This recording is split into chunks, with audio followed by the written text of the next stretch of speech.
Olá, pessoal. Muito bom ter vocês conosco mais uma vez para um Papo de Líderes.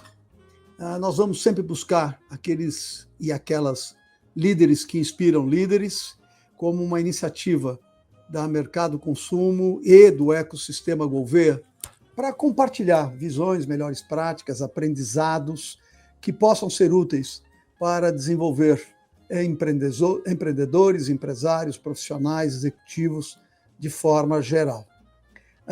Nós temos hoje a satisfação de receber uma amiga de longa data, mas que talvez vocês não recordem muito bem as coisas, mas se nós falarmos de Nut Bavarian, imediatamente vão sentir um cheirinho no ar que é marcante, a referência da experiência que a Nut Bavarian nos traz. Adriana Auriemo é a nossa convidada de hoje e eu agradeço muitíssimo, Adriana, que tenha aceito o nosso convite e direto e bem no ponto. Adriana, se você pudesse começar contando rapidamente a história da Nut Bavarian e um pouco da sua história como empresária, nós damos o larga. A Nut Bavarian começou em 1996. Começou, na verdade, Marcos, com uma tia minha que trouxe esse equipamento dos Estados Unidos, que a Nut Bavarian é uma marca americana de um equipamento que faz essas castanhas. E ela comprou o equipamento, o quiosque, trouxe para cá, montou em julho de 96, vamos fazer 30 anos ano que vem, lá em Campos de Jordão, e logo em seguida, por razões pessoais, enfim, resolveu deixar o negócio, e eu era recém-formada, me formei em administração de empresas, estava fazendo estágio na empresa do meu pai, estava trabalhando com tecnologia. Naquela época tinha um termo que era super moderno, que chamava multimídia, né, que era aquela junção de imagens com vídeos, e, enfim, um outro mundo. E eu tinha feito um curso de franquias na época, tinha me apaixonado pelo segmento, e foi aí que a gente viu a oportunidade de transformar esse negócio numa rede de franquias e montar um negócio em cima desse equipamento, em cima desse produto, que o produto é realmente super gostoso. Pena que quando a entrevista é online não dá para a gente dar amostra grátis para quem está assistindo, mas o produto é realmente super gostoso e, enfim, tinha já encantado as pessoas que tinham experimentado. Então, foi aí que eu entrei, no segundo semestre de 96, começando primeiro com pontos próprios, com quiosques em shoppings. No começo foi muito difícil, porque não tinha, né? Não tinham tantos quiosques em shopping centers. Esse produto era um produto que as pessoas não conheciam, não era tão comum assim comer nuts dessa forma, nuts doce, em cones de papel. Então, tivemos aqui muitas barreiras, muitos desafios para seguir, principalmente pelo cheiro, porque era algo que não era aceito na maior parte dos lugares. Aos poucos, a gente foi abrindo quiosques próprios, depois quiosques franqueados, né? Um ano depois, em 97, a gente abriu as primeiras franquias. Aí a Nut Bavarian foi crescendo através de franquias pelo Brasil. E depois de um tempinho a gente começou a explorar outros canais. Então hoje a Nut Bavarian, além dos quiosques, a gente fala que a franquia, o ponto de venda nosso mais tradicional é só um dos canais da Nut. A gente tem também toda uma linha de food service, que é o produto como ingrediente para outros produtos. A gente tem muitas collabs, parcerias com várias marcas que fazem produtos com a Nut Bavarian. A gente tem o canal que a gente chama do off-trade, que é o produtos em supermercados, farmácias, lojas de conveniências, hotéis, o produto já pronto. A gente tem toda uma área de eventos, tanto a participação em eventos com a estrutura física ali, quiosques, carrinhos, containers, trailers, vendendo em eventos ou vendendo para eventos, vendendo diretamente para o cliente ou através também de brindes corporativos, cones personalizados aí para tanto festas de empresas quanto casamentos, aniversários, batizados, enfim, tem muito canal aí para explorar. Agora, aí eu também... Não, pode seguir. Tá bom, esqueci uma parte importante aqui, já que você falou para eu contar um pouquinho. Eu também tenho outras empresas junto com meus irmãos. Eu tenho 3 irmãos, acho até que você talvez conheça, né, Marcos? Eu tenho 3 irmãos, o Renato, o Ricardo e o Guilherme. Junto com eles, a gente tem a Terra Molhada, que é uma empresa de negócios imobiliários. Tem imóveis, enfim, comerciais, residenciais, para venda ou para aluguel. Alguns a gente, inclusive, incorporou, construiu, vendeu, outros a gente só adquiriu e colocou aí no mercado. E a gente tem uma outra empresa, que é o CAU, Coworking Space, que é uma empresa que são unidades de trabalho, né, locais para se trabalhar, espaços de coworking, são várias unidades hoje em São Paulo, e lá em Joinville também. E a gente tem mais uma, que é o Wise Office, que é uma plataforma de gerenciamento de espaços de trabalho. Então, essa daí surgiu logo depois da pandemia, quando muita gente estava trabalhando híbrido e você queria organizar melhor e saber quanto é que custa aquele teu espaço de trabalho.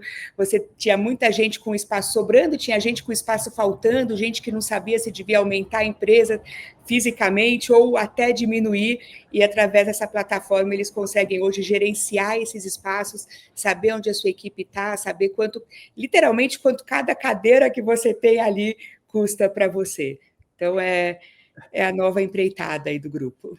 E, Adriana, hoje, Nut Bavarian, né, com esse portfólio de atividades empresariais, ela representa ainda quanto em termos do seu tempo? Ai, Marcos, bastante. Boa parte do meu tempo. A maior parte hoje fico com a Nut Bavarian, sim. Eu falo que eu tenho uma vantagem muito grande, porque eu moro pertinho do escritório, então dá para passar lá bastante. Na Nut Bavarian, eu estou à frente da empresa, né? Na família, a gente tem, cada um dos meus irmãos tem a sua própria empresa, no caso da Nut Bavarian, né, minha, e essas outras que eu falei são empresas em conjunto, então a gente acaba tendo pessoas ali que ficam mais à frente. No caso da Terra Molhada é um dos meus irmãos, no Coworking outra, enfim, no Wise outra, dá para organizar. Mas a Nut é muito interessante, Marcos, porque ela ela é muito gostosa de se trabalhar, porque tem muitas oportunidades ainda. Eu acredito que, embora a gente já tenha lidado, né, com um monte de frentes diferentes, ainda tem muita coisa para fazer. Então, o que não falta ali é trabalho. Tem muita oportunidade que a gente não explorou, tem todo mundo digital que a gente está ainda engatinhando nele. Ele é enorme, né? Você sabe disso mais do que eu. A gente ainda está bem pequenininho ali, mas acho que tem muito espaço para crescer. E os direitos de Nut Bavarian são só para o Brasil ou você já está olhando outros mercados? A gente comprou, na verdade, a fórmula do produto, a receita daquele produto e a exclusividade do equipamento elétrico. A Nut Bavarian não existe nos Estados Unidos como ela é aqui no Brasil. Inclusive, se você me perguntar o que eu faria se eu pudesse voltar no tempo, eu teria mudado a marca aqui. Eu teria, talvez, no começo, colocado outro nome, até para não confundir, porque a gente só usou um equipamento de fora. É como se você montasse uma rede inteira, um negócio inteiro, em cima de uma máquina de café da Nespresso, por exemplo. Só que aí o teu negócio inteiro chama Nespresso. E confunde um pouco, né? Porque ela é o nome da máquina, não é o nome do negócio. A marca a gente tem para o Brasil, nós estamos com pontos também em Orlando e no Paraguai, e lá a gente tem uma outra marca que chama Magic Bavarian Nuts, justamente para não causar esse conflito Perfeito. Com o nome da marca americana. Então a gente teve que adaptar aqui o negócio. Agora, o logotipo foi feito aqui, o modelo de quiosques, o mix de produtos, o modelo de negócio. A gente hoje, além da amizade pessoal que nós temos pela turma lá da Nut Bavarian americana, nós não temos nenhum relacionamento de negócios com eles, né? E a expansão internacional, mercados internacionais, como é que está na hierarquia de prioridade de vocês? Olha, já foi maior. Confesso que hoje não está tão grande, não. É assim, Marcos, eu falo que, embora eu não esteja muito otimista com o nosso país nesse momento, a gente ainda vê muita oportunidade aqui. Mesmo com todas as dificuldades que tem, ainda tem muita coisa para se fazer aqui. Então, ainda a gente olha quase que como uma coisa secundária. E eu sei que eu deveria mudar isso, tá? Eu sei que eu deveria olhar com mais firmeza aqui para o mercado internacional, mas o dia passa e acabou ficando em segundo plano. Infelizmente. Todo ano eu falo, ano que vem eu vou focar no internacional e acaba passando. E o que você levou da tua experiência Nut Bavarian para esses outros negócios com os irmãos e no grupo da família? A gente tem toda semana uma reunião que é a tarde inteira, que eu, meus irmãos e meu pai, que a gente fala que é reunião de board, né, do conselho. Uhum. E ali é tão interessante porque cada um tem a sua, tem não só o seu estilo de gestão, mas também tem os seus conhecimentos. Um dos meus irmãos tem uma empresa de tecnologia, então de tecnologia ele é ultra, né, ultra competente. O outro entende muito da parte de obras, de construção, desse mercado, e também está na frente do CAO, né, que é a empresa de espaços de trabalho, de coworking. O Guilherme ele é ótimo na incorporação, nas negociações, ele entende do mundo imobiliário como ninguém. Aí cada um traz um pouco da sua experiência. E eu acho que eu tenho esse lado do varejo, do mercado, do mundo, a gente fala que é meio que o mundo real, né, do comércio, do marketing, de marca. É até uma coisa assim, engraçada, porque a Nut Bavarian, embora seja uma marca, uma empresa, né, relativamente pequena, por ela estar em pontos super estratégicos, quase todo mundo conhece aqui, pelo menos em São Paulo, nas grandes cidades, né? Mas você pegar Brasil, é uma marca que hoje, depois de 30 anos, muita gente já conhece e conhece com carinho, com aquela coisa de aquela memória afetiva, aquela imagem de eu passo no aeroporto, eu sinto aquele cheirinho, eu adoro, ou minha mãe adora, meu irmão adora, sempre tem alguém que a pessoa conhece que gosta do produto. E essa interação com o cliente traz uma visão muito do mundo real, porque ali na ponta a gente sente na hora como é que está, a gente sente na hora como é que está a economia, a gente sente na hora o que o cliente está percebendo de uma ação ou de outra, e em outros mercados isso às vezes leva um tempo, né? A gente fala que no varejo, você põe hoje uma plaquinha nova, você já viu a reação do cliente ali, né? Você sente no tete-a-tete, é um contato muito mais perto do que nesses outros negócios. Bom, pode falar. Eu Não, começo não, mas é ótimo, sabe? O meu papel aqui é só te ajudar a embalar na história, mas é importantíssimo isso, porque porque a gente... pode falar. não, eu acho que tem essa característica exatamente, né, que você está destacando. Quem está no varejo, quem está no consumo, tem um ativo estratégico fundamental, em especial no cenário atual, porque tem a mão tocando a economia real, o que outros setores têm uma enorme dificuldade. E não por outra razão, né? As marcas, de forma geral, a indústria está migrando para chegar no consumidor final e, muitas vezes, integrando serviços para vender produtos e soluções. O caso típico do que a Unilever tem feito é uma transformação estrutural. Ao operar quase 4.000 lavanderias, eles estão chegando no consumidor final e, com isso, tem uma transformação cultural, estrutural e de modelo de gestão importantíssimo. Acho que isso é qualquer coisa que você leva junto também para o ambiente familiar, né? A gente troca também muitos fornecedores, o que a gente mais faz é indicação, né? Puxa, preciso de alguém para isso, preciso de alguém para aquilo, mas essa visão do mercado, sem dúvida nenhuma, quem tem bens de consumo sente na hora, e quem tem bens de consumo direto com o cliente sente mais ainda, porque no supermercado a gente até vende, a gente até sente quando o mercado está melhor ou pior, né? Mas leva um tempo até você ter os relatórios, saber se vendeu no supermercado, se não vendeu, etc. Ali no ponto de venda, não. E o nosso produto, por ser impulso, ele tem essa característica muito latente, porque não é um produto que a pessoa se programou para comprar, é um produto que ela teve vontade ali na hora e que ela estava disposta com o dinheiro do bolso, ou se até para você saber fluxo de lugares. Eu converso, né, com muita gente de varejo, muitas pessoas que abrem lojas, que abrem negócios novos e que tem um tempo de maturação para aquele negócio. Então, você abre uma loja na rua, você vai demorar X meses até que as pessoas conheçam tua loja, tem aquela curva de crescimento, que é normal em muitos negócios. no nosso quiosque, a gente põe ali, se no dia da inauguração ou no dia seguinte não vendeu, já tem que mudar alguma coisa, porque algo está errado.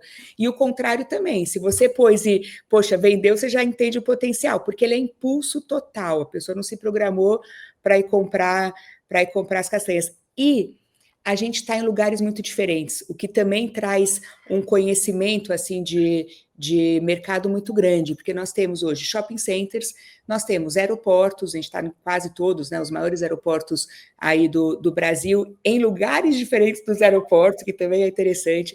Nós estamos nas rodoviárias, nas estações de metrô, nos pontos turísticos, então até do mercado de turismo no Brasil a gente tem esses dados, porque a gente está no bondinho do Pão de Açúcar, a gente está nas cataratas do Iguaçu, a gente está no Parque do Ibirapuera, são locais que tem muito turista circulando.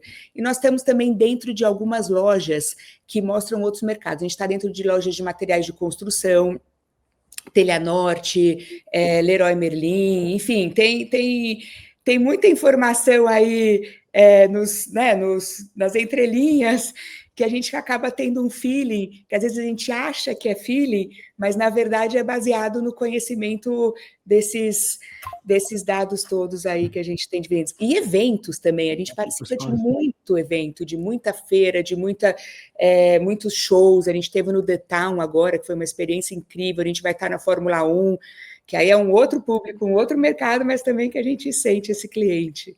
Essas operações em eventos são operações próprias ou sempre através dos franqueados? As duas coisas, Marcos. É assim, o franqueado, ele é o coração da nossa empresa. E tudo que a gente faz, a primeira coisa que a gente tem que ter na cabeça é que ele tem que ganhar dinheiro. Então, nada é feito lá para fazer com que o franqueado não ganhe dinheiro, tá? A obrigação dele não é fazer a marca crescer, não é divulgar o produto, ele tem que ter negócios que dão lucro, a gente trabalha para isso.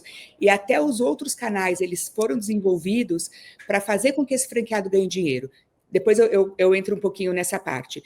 Mas, assim, se é um evento que a gente acha que vai ser positivo, aí a gente coloca um franqueado. Se é um evento que às vezes você fica na dúvida, ou às vezes você fala, puxa, eu estou indo para mostrar a marca. O próprio The Town, que eu te falei, o The Town é um evento muito caro para participar. Vende muito, muito, muito, é maravilhoso, é super legal, é uma energia ali, é um contato com o público incrível. Mas é muito caro, a conta não fecha ali. Ali a gente vai pela marca, pelo marketing, para estar exposto para o público.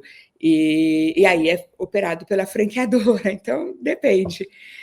São quantas unidades hoje? A gente tem unidades fixas, né, que são 170 quiosques espalhados, e aí a gente tem, eu nem sei o número, aí tem um monte de unidades que são essas móveis que ficam pingando e, né, lugares diversos, assim, eventos, shows, feiras, festivais, dentro de empresas também, nós temos um modelo de carrinho que os franqueados podem levar para dentro de empresas para vender, né, um dia por semana, por exemplo. E quantos franqueados? Agora você me pegou de cabeça, eu não sei mais, sabia? Porque tem muitos franqueados com mais pontos. O que limita um pouco essa parte dos pontos fixos é porque para quiosque a gente precisa ter o estabelecimento comercial para instalar esse quiosque. E esse estabelecimento comercial ele tem que ter um custo de ocupação compatível com o fluxo que tem lá e com o poder aquisitivo daquele lugar.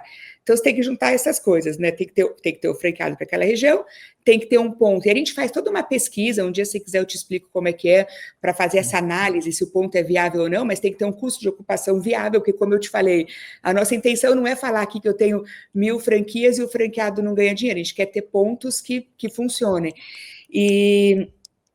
E tem que ter também fluxo e custo de ocupação. Mas nós começamos agora, e nós vamos lançar agora o nosso modelo, estamos lançando, na verdade, né, 2 modelos de franquias que independem do ponto comercial.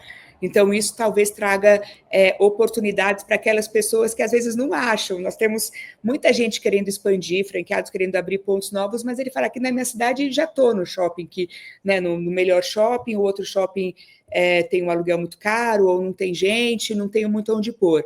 Agora, com o modelo de loja de rua, que a gente alinhou, né? A gente já, como é que fala, costurou, nós tínhamos aberto. Você sabe que eu falo as coisas que dão certo e as que não deu também, né, Marcos? Tudo bem, né? Pode contar. Não, mas é isso, o aprendizado vem de todo jeito. Porque acho que a ideia é essa, né? Não é tudo que funciona. A Claro. gente tinha aberto uma loja na Vila Madalena, uma loja linda. Nossa ideia era usar ela como uma experiência, né, de você trazer outros produtos feitos com as nossas nuts, uma linha maior, produtos, enfim, da linha também de presentes, com mais opções, os collabs todos, cafeteria, etc. Só que a gente escolheu uma rua que não deu certo. Não passava gente, era muito ali a região, muito devagar. Eu falo que ali foi uma escolha literalmente por impulso. Eu passei na frente daquela casinha, eu tinha achado linda, não fiz a lição de casa que a gente tanto ensina os franqueados a fazer, era um ponto próprio, né? Acabei não fazendo e infelizmente não funcionou. Aí a gente mudou de lugar, fomos para o Itaim, a loja no Itaim agora está ótima, vende super bem, está num ponto maravilhoso. Então agora já está num formato redondo, para a gente começar a expandir nesse modelo, vamos abrir provavelmente mais algumas próprias e outras de franquia, e aí não depende tanto de você conseguir ter o ponto comercial. E o outro modelo de franquias que a gente está abrindo é justamente para eventos, porque a Nut Bavária, no final, ela acaba sendo uma empresa muito voltada para eventos. A gente tem um produto ideal para isso. É um produto que você consegue circular pelos eventos, você é nutritivo, ele não suja, não mela, não cai no chão, não precisa de cadeira para sentar e comer, né? Você consegue andar comendo. Então, ele é bom para o evento, ele é bom para as pessoas que estão ali, para os clientes, é bom para todo mundo. E a gente está lançando uma franquia, um modelo de micro franquia, onde o franqueado ele não tem ponto fixo, ele tem um carrinho, então é uma franquia bem mais barata, ele vai gastar com tudo, com um investimento total inicial, menos de 50 mil reais, para trabalhar eventos, festas, aniversários, bazares, casamentos e etc., sem ter o custo fixo obrigatório. Então, se ele não tiver um evento para fazer, ele deixa o carrinho dele ali na casa dele guardadinho, quando ele tiver, ele leva, monta e vende. A gente acredita que tem um espaço enorme para esse modelo, é a nossa... Adriana, você está reforçando muito o papel fundamental que a franquia teve no desenvolvimento, crescimento, expansão e nas diferentes formas de desenvolver o negócio. E você teve um envolvimento pessoal também muito grande com a entidade, a ABF. O que a tua atividade na entidade trouxe de informação que você usou no próprio negócio e até na tua vida pessoal? Ô, Marcos, vou até te contar como que eu fui para lá, tá? Eu fiquei 15 anos associada na BF. A primeira, eu achei recentemente, inclusive, uma foto da primeira feira de franquias que a gente fez antes de abrir a primeira franquia. Lá em 97, nós participamos da feira da BF e naquela época a gente se associou. Ficamos 15 anos associados sem fazer nada, sem participar. Eu falo que é que nem clube, né? Quando você paga e não vai, não adianta, mas quando você paga e vai é super legal. Aí chegou um dia que eu ia me desassociar e eu lembro que uma pessoa que trabalha comigo falou assim, Adriana, antes de se desassociar, vai lá ver o que eles fazem, né? Porque é bacana, tem muita coisa lá dentro. E, Marcos, eu fui recebida de braços tão abertos ali, e aquilo, nossa, eu falo que foi a grande virada da Nut Bavária, talvez tenha sido essa parte de networking, principalmente networking, porque a associação tem muita coisa legal, mas você conhecer pessoas que estão passando por aquilo que você está passando é algo que eu acho que é impagável. É troca de experiência, troca de informação e até de motivação, né? A pandemia que o diga, se não fosse nossos amigos desse meio, eu lembro que a gente até conversou nessa época de pandemia, acho que a maioria não teria aguentado psicologicamente falando, mas aprender com quem já foi, eu acho que é a parte número 1.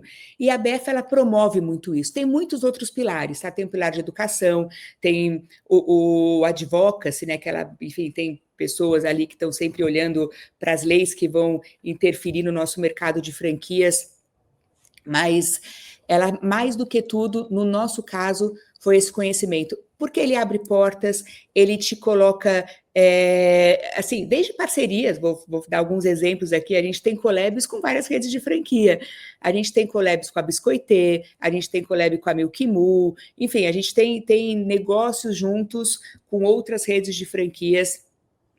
A gente usa muitos fornecedores que foram indicados por pessoas que a gente conheceu nesse meio. Então, quem que é o meu advogado hoje, que é o Sidney Amendoeira, ele veio pela BF, né? Não que a BF tenha indicado, tá? Uhum. Pelo contato com pessoas por ali, entre vários outros, né? Entre vários outros. Mas eu acho que você promover o lugar, o ambiente, para que essa troca aconteça, é o que faz a grande diferença. Adriana, você sabe que está tocando num ponto que me recordou uma história pessoal e que vale a pena. Há muitos anos atrás, eu fui convidada para fazer uma palestra na Universidade do Arizona, exatamente sobre varejo, fora dos Estados Unidos e tal. E, antes da palestra, uma professora me procurou e me alertou de que, provavelmente, ao final da palestra, os alunos viriam para pedir para trocar cartão, para estabelecer uma relação, e que eu não estranhasse isto. E, bem diferente, né, das coisas aqui no Brasil, onde o desenvolvimento do relacionamento, a participação em associação e entidade não é estimulada. E você está destacando um aspecto fundamental, especialmente, né, no mundo atual, onde a velocidade da transformação não te permitem se isolar. Você tem que cada vez mais estar interagindo com pares, com gente talvez de um nível inferior, gente de um nível superior, porque o aprendizado vem muito dessa troca de experiências que você está destacando, e as entidades, entre elas a ABF, mas muitas outras, uma área extremamente importante para o aprendizado permanente. E desenvolver o ativo do relacionamento, que no final das contas, o relacionamento é um ativo pessoal que a gente constrói ao longo da vida. Ô Marcos, assim, a gente sentiu muito essa necessidade em vários momentos da nossa empresa, né? Como eu te falei lá no começo dos shopping centers, a gente era expulso praticamente dia sim, dia não, de algum shopping, por causa do cheiro, porque era um carrinho, porque era um contrato curto, e as pessoas não enxergavam o que era Nut Bavaria, o que tinha por trás. E foi aí que a gente começou a frequentar os eventos onde tinham as pessoas de shopping center, para mostrar quem a gente era. Olha, nós não somos um carrinho qualquer, né, uma barraquinha que surgiu agora, enfim, tentar mostrar o que nós somos. E eu acredito muito, eu estou falando do shopping center porque para o meu negócio dar certo, eu preciso que os outros lojistas dali também deem certo. Que quem está com loja ali também atraia mais gente, que tenha mais gente com dinheiro no mundo para comprar o meu produto. Então, para ter mais gente com dinheiro, eu preciso que outras empresas cresçam, né, paguem bem seus salários, contratem mais gente, e o negócio girar para cima. A gente fala que é para a espiral girar positivo. E isso, quanto mais a gente se ajudar, mais a gente consegue, porque o meu negócio não iria nunca dar certo se fosse só ele, né? Não só o exemplo de um shopping center, que você não estaria só a tua loja lá, porque não ia funcionar, mas acho que em todo país, né? A gente tem que ter gente dando certo para que outras empresas deem certo. Isso é muito da visão do franchising, eu vejo. Mas não é só no franchising. Eu faço parte de vários outros grupos também, não necessariamente associações, mas grupos de empresários dos mais diversos, e a gente tenta participar bastante deles, tenta estar presente para trocar informação, sempre que nos pedem, eu falo, eu estou falando no plural aqui, porque o Luiz Paulo vai muito comigo também nesses eventos, a gente quer ajudar, sabe? Ajudar porque é bom para as pessoas aprenderem com quem já fez os erros que a gente cometeu, mas também é muito bom para a gente aprender e fazer crescer junto. Adriana, o franchising brasileiro se transformou em um benchmarking global. Né? Definitivamente, o que se faz em termos de franchising no Brasil é um benchmarking global. A que você atribuiria, sob o ponto de vista de mercado, sob o ponto de vista econômico, sob o ponto de vista de legislação, essa pujança do setor de franchising no Brasil em relação até mesmo a outros mercados do mundo? Só como curiosidade aqui, a BF é a segunda maior associação do mundo de franquias. E em número de franqueadores, a gente não está tão longe dos Estados Unidos. Acho que hoje são 3.300 e poucas marcas franqueadoras no Brasil. Os Estados Unidos também tem 3.000 e alguma coisa, acho que 3.800, eu não sei de cabeça. Só que o número de unidades lá é muito maior do que aqui, né? Muito maior, não só pelo mercado, mas também muito pela parte tributária. O Simples, ele breca um pouquinho isso, mas enfim, não vamos entrar nesses detalhes agora. Mas a lei do franchising, eu acredito que foi um fator importante, porque ela dá muita segurança e muita transparência, embora, Marcos, eu acho que uma das coisas que a gente precisaria mudar aqui é o entendimento do que é a franquia. O brasileiro, ele ainda é muito paternalista, opinião minha. Ele ainda acha que comprei uma coisa, paguei uma taxa de franquia, alguém vai ter que fazer por mim e eu vou ter que ter sucesso, sabe? Porque eu paguei. É aquela coisa do quase que o código do consumidor, como se uma taxa de franquia garantisse sucesso de alguma coisa. Se fosse assim, seria o melhor negócio do planeta, né? Ninguém mais ia pôr dinheiro em lugar nenhum, a não ser comprar franquia. Mas é óbvio que depende dele, se está comprando a experiência, o know-how, todo o aprendizado que aquela rede já fez. Mas, enfim, a circular de ofertas hoje de franquias, que é aquele documento exigido pela lei do franchise, eu acho que é algo que traz uma transparência tão grande que, se a pessoa fizer a lição de casa dela, ela consegue entrar num mercado com menos risco, mas ela tem que fazer a lição de casa dela, porque da mesma maneira que tem excelentes franqueadores, tem também, infelizmente, aqueles franqueadores que não são tão éticos. Você tem que saber escolher, aí é o papel do empresário ler isso daí, escolher. E no Brasil, Marcos, eu acredito que a gente conseguiu profissionalizar muita gente, consultores, advogados, tem muitos advogados especialistas em franquia, tem muita gente que trabalha no setor, e aí eu não sei se é do brasileiro, que o brasileiro tem esse espírito, né, de se abraçar. Eu acho que ficou um setor que acabou se unindo bastante e junto, geralmente você faz coisas melhores, né? E claro que tem os seus grandes desafios dos dois lados, tá? Nem todo franqueador é do bem, infelizmente, nem todo franqueado é do bem também. Então, às vezes a gente escuta muita defesa de um lado ou muita defesa do outro, tem que ponderar, porque tem gente boa e ruim dos dois lados aqui. Mas eu acrescentaria um aspecto, e você, logo no início, provavelmente já reforçou esse aspecto. O brasileiro, como empreendedor, ele é ágil, flexível, ele é visionário em muitos aspectos, e o empreendedor brasileiro, ele não se desenvolveu, ele foi forjado pelas circunstâncias.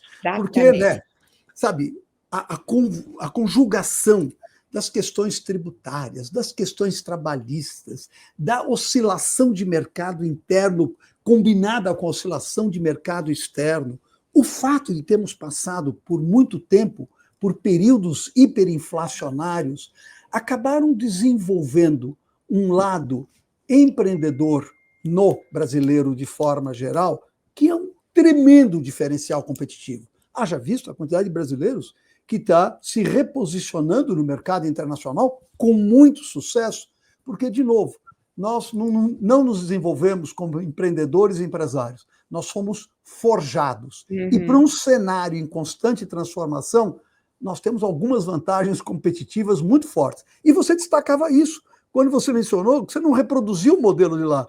Você pegou um conceito e acabou, de alguma maneira, desenvolvendo todo um negócio em modelo, em cultura, em abordagem, experiência olfativa e outras coisas mais, que são o diferencial, fazem parte do diferencial Nutri-Bavária, né?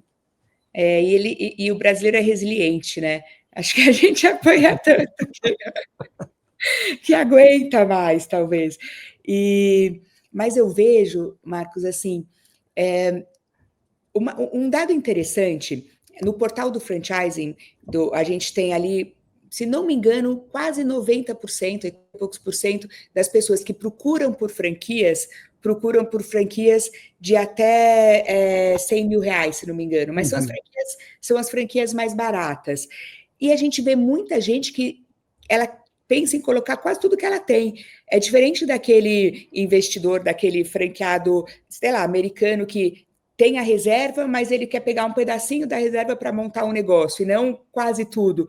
O brasileiro está apostando a vida dele ali, né?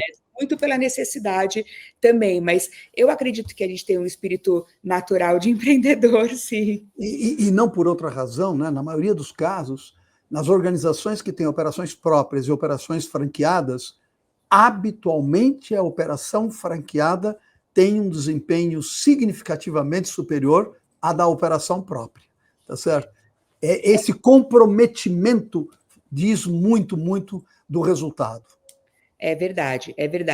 Porque a pessoa tá ali, né? Tá ali, a gente fala que é o famoso barriga no balcão. Embora hoje a gente tenha também excelentes multifranqueados, franqueados que já se profissionalizaram, que estão com muitas unidades, inclusive com multimarcas. Nós temos vários da Nut Bavarian, assim, pessoas que têm quiosques da Nut, aí não tinha muito mais para onde crescer com a Nut por causa daquela razão que eu te falei, que a gente fica restrito com o quiosque, e abriu outras marcas de outros negócios, aí você tem que se estruturar de outra forma. Mas sim, sem dúvida. E também tem a parte tributária, tá? Que você estando dentro do Simples para muitos negócios, isso Muito faz uma melhor. vantagem gigante, e com lojas próprias isso fica mais difícil também, né? Adriana, nós estamos. Né, esse papo iria sem fim, né? Porque primeiro é uma delícia conversar com você e aproveitar da tua experiência. Mas nós estamos nos encaminhando para o final. E agora há pouco a gente comentava, né, os desafios de desenvolver, liderar e fazer negócios darem certo num cenário tão incerto como nós vivemos hoje e continuaremos a viver. Eu queria que você compartilhasse nessa reta final um pouco dos seus aprendizados como líder de negócio, que elementos você se inspira, que coisas você aprendeu ao longo da jornada que poderia compartilhar com outros líderes que estão nos acompanhando. Legal. Bom, Marcos, assim, uma das coisas que a gente tenta, não estou falando nem só eu, mas minha equipe toda, é estar sempre muito antenado. E até uma coisa engraçada que as pessoas falam, poxa, você vende amendoim e você quer saber de tecnologia, você está no evento de tecnologia para quê, né?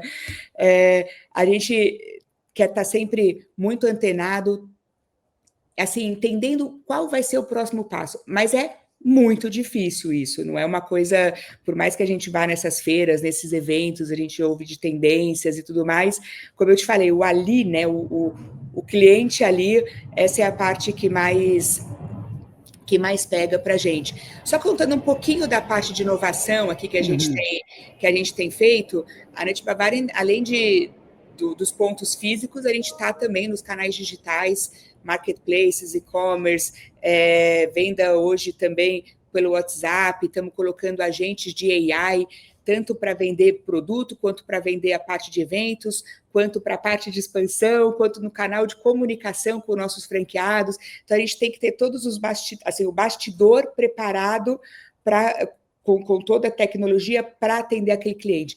Mas as mudanças, elas vão... às vezes tem coisas que são imperceptíveis. Eu tenho conversado com muita gente sobre o porquê, por exemplo, que vendas caíram. Eu tive ontem num shopping e não tinha ninguém no shopping center. Será que é só porque a pessoa está comprando digital? Será que é porque ela está jogando joguinho online, gasta o dinheiro ali, não quer gastar lá? Ou será que é porque ela gasta tanto tempo, o lazer dela mudou? E isso é uma coisa que tendências não mostram assim tão claramente, né? Você mudou o lazer, o teu momento de prazer está dentro de um celular agora. Então, você andar no shopping olhando as vitrines já não é a mesma coisa do que era antes. Os pontos de encontro também mudaram. Mas, enfim, eu falei, acabei de responder a pergunta. Mas eu acredito que estar antenado ao que está acontecendo, não que a gente vá conseguir prever o futuro, mas pelo menos estar preparado para o que vem, para você agir de uma maneira mais rápida, porque a velocidade disso muda, e estar cercado de pessoas boas não só de competências boas, mas também de índoles boas e que te completem. Porque acho que ninguém é bom em tudo e a gente precisa ter aquelas pessoas que completam a gente nas áreas onde a gente é mais fraquinho. Isso, para mim, fez bastante diferença, assim. Ia fazer só 2 comentários rápidos sobre o que você falou. Primeiro aspecto, você tem absoluta razão. Se nós olharmos neste momento meados da segunda metade do ano, o desempenho do setor de varejo e consumo deixa a desejar.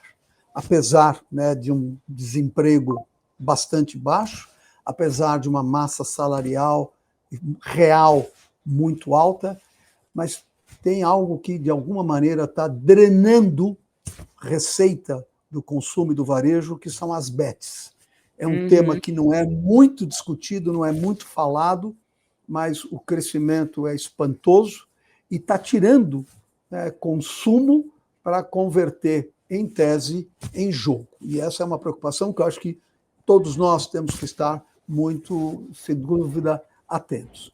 E o outro aspecto que você comentou ainda, ligado à liderança, que eu chamaria a atenção, tem muita transformação, estar antenado, como você destaca, estar conectado, manter-se relevante é um desafio enorme, mas nós não podemos, né, esquecer que o exemplo pessoal tem uma capacidade de inspirar muito grande. Quer dizer, uma líder como você, dividindo-se em vários negócios, participando de entidade, comandando e se envolvendo pessoalmente e vivendo com a paixão que você demonstra no nosso papo aqui, o próprio negócio, faz uma diferença enorme para inspirar os nossos colaboradores, que também são esses omni-consumidores que querem cada vez mais experiências e inspiração. Quer completar alguma coisa, Adriana? Posso só falar rapidinho esse negócio dos bets? Porque Claro. você tocou num assunto que as pessoas falam um pouco e que eu acho que ninguém está dando atenção necessária para isso, porque é um dinheiro que não volta para a economia, né? Mas, além de tudo, está deixando as pessoas muito endividadas. E pessoas endividadas têm também os problemas psicológicos que, além do endividamento, as redes sociais também causam.